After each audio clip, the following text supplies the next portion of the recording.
इंसान अकेले दौड़ने की चाहत रखता है, भीड़ से हटकर। जी हां, सुनने में आपको शायद थोड़ा अजीब लगे, क्योंकि भीड़ में घूमना हम सभी ने सीख ली है।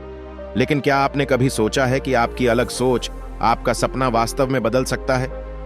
बहुत से महान लोगों ने भीड़ के बाहर अपनी प्रतिष्ठा हासिल की है। यह सही है कि भीड़ के साथ जीवन आसान होता है, लेकिन आपकी प्रतिष्ठा तब होती है जब आप अपनी आंखों के सामने एक नए मार्ग को देखते हैं और उसका पालन करते हैं। आपके छुपे हुए विशेष कौशल और योग्यताएं हैं जिनमें आपको पहचानने की जरूरत है और अपने प्रतिदिन के कार्य में अनुसरण करने की जरूरत है। दोस्तों, मैं एक बार फिर एक नए मोटिवेशनल वीडियो के साथ आपके लिए उपस्थित हूं। वीडियो में आगे बढ़ने से पहले YouTube चैनल जीवन गाथा को सब्सक्राइब करना न भूलें। चलिए बढ़ते हैं आज की कहानी की। और एक गांव में मोहन नाम का व्यापारी होता है, जिसने अपने व्यापार को आगे बढ़ाने के लिए दुर्जन साहूकार से 1 लाख रुपए का उधार लिया है। लेकिन मोहन का व्यापार में नुकसान हो जाता है और वो साहूकार को पैसे नहीं लौटाता है।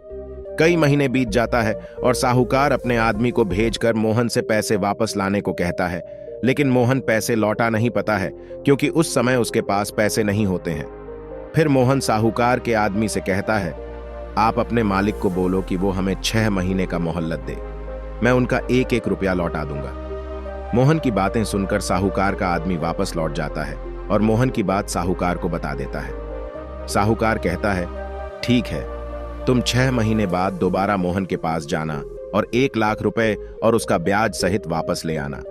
देखते ही देखते 6 महीने बीत जाता है। उधर मोहन का व्यापार अभी जस का तस ही था। उसके पास साहूकार को देने के लिए पैसे नहीं थे। 6 महीने पूरे होने के बाद साहूकार का आदमी एक बार फिर मोहन से पैसे लेने आता है, लेकिन मोहन पैसे लौटा नहीं पाता, जिससे साहूकार के आदमी बहुत ही गुस्सा हो जाता है और कहता है, यदि तुमने पैसे नहीं दिए तो तुम्हारे साथ ठीक नहीं होगा। मोहन कहता है, अभी मेरी हालत नहीं है कि मैं पैसे लौटा पाऊं। आप अपने मालिक से कहो कुछ और दिन का मोहलत दे, जब मेरा व्यापार चलने लगेगा तो मैं कर्ज लौटाऊंगा।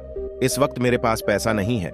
ये सुनकर साहूकार का वो आदमी जो पैसे लेने आया था वापस चला जाता है और कहता है, अब मैं नहीं आऊंगा, अब हमारा मालिक आएगा जो तुमसे पैसे निकाल कर ले जाएगा। और फिर साहूकार का आदमी वापस चला जाता है और साहूकार को सारी बात बता देता है। साहूकार कहता है, कल मैं मोहन से खुद मिलूंगा और देखता हूं कि पैसे कैसे नहीं देता। उसका व्यापार चल भी रहा होगा तो उसका मन पैसा लौटाने का नहीं है। इधर मोहन को पता था कि साहूकार बहुत बदमाश इंसान है और वह कुछ न कुछ ऐसा करेगा जिसे मुझे मुश्किल होगी। यही सोचकर वह परेशान था और नगर के बाहर अपने दोस्त के पास पैसे का इंतजाम करने चला गया। जब वह अपने दोस्त के पास पहुंच गया तो उसके दोस्त ने कहा, मित्र, मेरी भी हालत ठीक नहीं है, मैं तुम्हें इतने पैसे नहीं दे पाऊंगा, मुझे क्षमा कर दो। मोहन ने कहा, मित्र, मैं बड़े आस से तुम्हारे पास आया था कि तुम मेरी कुछ मदद कर पाओगे। मोहन दुखी होकर अपने मित्र के यहां से लौट रहा था तो उसे रास्ते में एक बौद्ध भिक्षु मिला। उसने बौद्ध भिक्षु को प्रणाम किया तो बौद्ध भिक्षु ने पूछा, क्या बात है वत्स, तुम बड़े चिंतित लग रहे हो। तब मोहन ने कहा, जी महाराज, बात ही कुछ ऐसी ही है जिससे बहुत परेशान हूं। फिर मोहन सारी बात बताता है कि 1 लाख रुपए का उधार साहूकार का लौटाना है जो अभी तक लौटा नहीं पाया है। वो कल मेरे घर पर आएगा और पता नहीं क्या करेगा। वो बहुत धूर्त इंसान है। मैं ये सोचकर बहुत परेशान हूं और मुझे कुछ समझ नहीं आ रहा है कि मैं क्या करूं। तब बौद्ध भिक्षु कहते हैं, वत्स, समस्या हर किसी के पास आती है और समस्या का कोई ना कोई निवारण जरूर होता है, इसलिए तुम चिंता मत करो, कुछ ना कुछ इस समस्या का हल जरूर निकाल लोगे।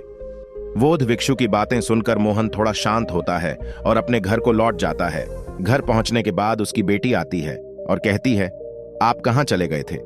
मैंने आपको पूरे नगर में ढूंढ लिया लेकिन आप नहीं मिले। फिर मोहन अपनी बेटी को बताता है कि वो पैसे के इंतजाम के लिए दूसरे नगर में गया था, लेकिन पैसे का इंतजाम नहीं हो पाया और कल साहूकार पैसे के लिए घर आएगा। दूसरे दिन सेठ मोहन के घर आता है, लेकिन मोहन कहता है कि अभी तो पैसा उसके पास नहीं है, लेकिन जैसे ही पैसा आएगा वह उसे दे देगा। तभी मोहन की बेटी वहां आ जाती है। मोहन की बेटी कहती है, पापा क्या हुआ, ये अंकल क्यों चिल्ला रहे हैं? मोहन कहता है, बेटी, इनसे मैंने पैसे लिए थे जो मैं कल तुम्हें बता रहा था। साहूकार उसकी बेटी को देखता है और मोहन से कहता है कि अगर तुम मेरे पैसे अभी नहीं दोगे तो मैं तुम्हारी बेटी से शादी कर लूंगा। उसके बाद साहूकार के दिमाग में एक आइडिया आता है और वह मोहन से कह आ है कि चलो एक खेल खेलते हैं। साहूकार मोहन से कहता है कि उस खेत में सफेद और काले रंग के कंकड़ है। मैं दोनों रंग के कंकड़ अपने 2 थैलों में रखूंगा। उसके बाद अगर तुम्हारी बेटी सफेद कंकड़ वाला थैला चुनेगी तो तुम्हारा कर्ज माफ कर दूंगा और तुम्हारी बेटी से शादी नहीं करूंगा। लेकिन अगर तुम्हारी बेटी काले कंकड़ वाला थैला चुनेगी तो मैं तुम्हारी बेटी से शादी करूंगा, लेकिन कर्ज माफ कर दूंगा। इसके बाद वह साहूकार खेत में जाता है, कंकड़ को थैले में भरता है तो मोहन की बेटी देख लेती है कि साहूकार दोनों थैलों में काला कंकड़ रख रहा है।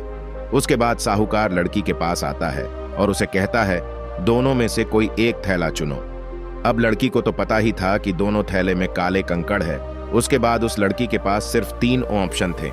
वह कोई भी थैला चुने, उसमें से काला कंकड़ निकलेगा और उसके पापा का कर्ज माफ हो जाएगा। लेकिन लड़की को उस साहूकार से शादी करनी पड़ेगी जो कि उसे बिल्कुल मंजूर नहीं था। मोहन को साहूकार के दोनों थैलों में मौजूद काले कंकड़ के बारे में बता दे, लेकिन साहूकार भड़क जाएगा, या फिर वह वहां से भाग जाए, लेकिन इससे उसके पापा फंस जाएंगे। फिर वह लड़की फैसला करती है कि वह एक थैला चुनेगी। साहूकार मन ही मन कुछ सोच रहा होता है कि तभी वह लड़की जल्दी से उसके हाथ से थैला लेती है और उसमें मौजूद कंकड़ को नीचे मौजूद अन्य कंकड़ों के बीच गिरा देती है। फिर कहती है, मुझे माफ करना, जो थैला मैंने चुना था उसका कंकड़ मैं देख नहीं पाई और वह नीचे गिर गया। अब नीचे तो पहले से ही कई सारे कंकड़ मौजूद है, कैसे पहचानूं कि मैंने कौन से रंग का कंकड़ चुना था। लड़की मुस्कुराती है और साहूकार से कहती है, अंकल वो दूसरा थैला दिखाओ, उसमें कौन से रंग का कंकड़ है।